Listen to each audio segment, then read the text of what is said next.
नमस्कार दोस्तों, कैसे हैं आप सब।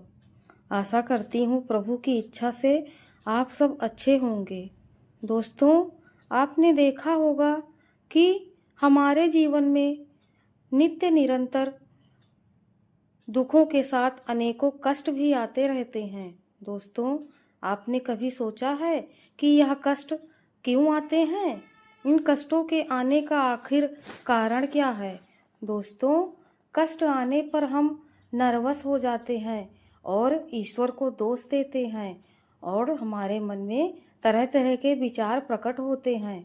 भक्तों, ये कष्ट ही हैं जो हमें ईश्वर तक पहुँचने का मार्ग प्रशस्त करते हैं। हमें इन कष्टों से घबराना नहीं चाहिए और प्रभु पर भरोसा बनाए रखना चाहिए। जिस तरह सोना भट्टी में तप करके एक सुंदर आभूषण प्राप्त करता है, वैसे ही हम प्रभु के द्वारा दिए गए कष्ट और दुख रूपी भट्टे में तप कर उनके तक पहुँचने का मार्ग बनाते हैं। भक्तों, आपने कितने ही लोगों को देखा होगा कि वे पहले तो बहुत परेशान रहते थे, पर अब उनका जीवन सफलता से और प्रभु भक्ति में बीत रहा है।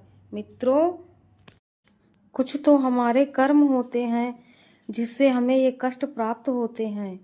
दोस्तों, यह कष्ट और दुख हमारे प्रारब्ध का हिस्सा हैं, अतः हमें इनसे घबराना नहीं चाहिए और प्रभु पर भरोसा रखना चाहिए। दोस्तों, हमें बिना घबराए हुए अपने सारे कर्तव्यों को पूरा करना चाहिए। जिस प्रकार प्रभु ने अर्जुन को उनके कार्य करने के लिए प्रेरित किया, वैसे ही हमें अपने भी सारे कार्य और कर्तव्य पूरे करने चाहिए तथा प्रभु भक्ति में लीन होकर के अपना जीवन व्यतीत करना चाहिए। दोस्तों, हम इस पृथ्वी पर कुछ अच्छा कर्म करने के लिए ही भेजे गए हैं।